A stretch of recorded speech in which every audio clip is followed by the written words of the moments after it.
বর্ধমানের দিকে দিকে কালী কথা, কোথাও কালী পুজোর নেপথ্যে প্রেমের গল্প, কোথাও স্বপ্নাদেশ, কোথাও আবার ডাকাতদের হাত ধরে পুজো শুরু।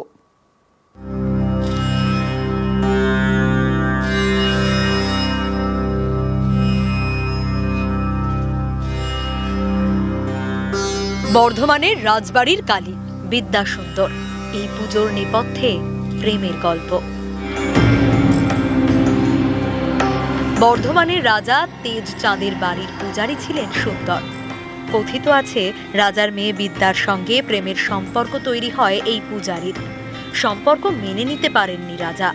মা কালীর সামনে দুজনের বলির ব্যবস্থা করা হয়।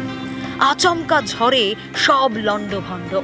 মন্দির চত্বর থেকে নাকি উধাও হয়ে যান বিদ্যা এবং সুন্দর। এরপর থেকে এই মন্দিরে মা কালী পূজিত বিদ্যাসুন্দর নামে। সুরঙ্গ ছিল অ্যাকচুয়ালি রাজবাড়ি অবধি। তো মালিনী মাসি বলে একজন ছিলেন যিনি ফুলের মালা নিয়ে আসতেন ওখান থেকে। তো সেই মালা দেখে সুন্দর একদিন পূজারি জিজ্ঞেস করে এত সুন্দর মালা কে গেঁথেছে মায়ের জন্য। তো উনি বলেন রাজার কন্যা বিদ্যা। তো এইভাবেই সুরঙ্গের মধ্যে দিয়ে ওদের প্রেম হয় আর কি। সেই বিদ্যার সুন্দরের যে প্রেম সেটা রাজা জানতে পেরে যায়। যে বিদ্যার সুন্দরকে বলি দিতে নিয়ে আসা হয় এখানে, যে কাপালিক বলি দিয়ে উনি মূর্ছা হয়ে পড়ে যান এখানে, মানে বলি দিতে পারেননি। আর বিদ্যার সুন্দর পুরো একদম উধাও হয়ে যায়, মিলিয়ে যায়।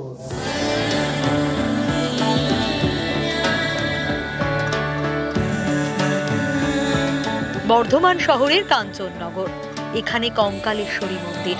এক সাধক স্বপ্নাদেশ পান মা কালীর বিগ্রহ প্রতিষ্ঠা করার। তারপরেই পাথর খোদাই করে পুজো শুরু। ওম ওম পুষ্পায় নমঃ, অধিপতে দেবায় শ্রী বিষ্ণুবে নমঃ। 7 ফুট লম্বা এবং 3 ফুট চওড়া মূর্তি। মা এখানে অষ্টভুজা। সারা বছর এই মন্দিরে নিত্য পুজো হয়। দীপান্বিতা অমাবস্যায় চামুন্ডা মতে বিশেষ পুজো।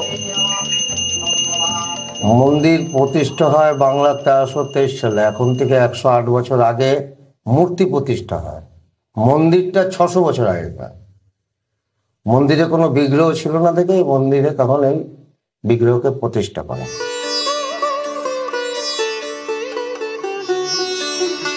পূর্ব বর্ধমানের কেতুগ্রামে জঙ্গলের মাঝে মন্দির। একসময় ছিল ডাকাতদের পুজো। আজও চলে দেবীর নিত্য সেবা। ডাকাতরা এখানে পুজো দিয়ে ডাকাতি করতে যেত। এক সাধু বাবার হাতে এই ঠাকুর মন্দিরটা যায়। মৃন্ময়ী মূর্তি প্রত্যেক বছর মাঘী অমাবস্যাতে কলেবর হয়, যেটা পুজো হয় সেটা জলে চলে যায়, নতুন মূর্তি আবার প্রতিষ্ঠা হয়। কেতুগ্রামের এনায়েতপুরের মন্দিরে দেবীর মৃন্ময়ী রূপ। মা এখানে শ্যামা কালী। দীপান্বিতা অমাবস্যায় মাছের ভোগ দিয়ে বিশেষ পুজো হয়। দীপান্বিতা কালীতে এমনি পুজো ভোগ হয় ডেলি, আর প্রতি অমাবস্যায় খিচুড়ি রান্না হয়। আমাদের মায়ের মৎস্য ভোগ হয়, বছরে 3 বার তো দিতেই হয় মাছের ভোগ।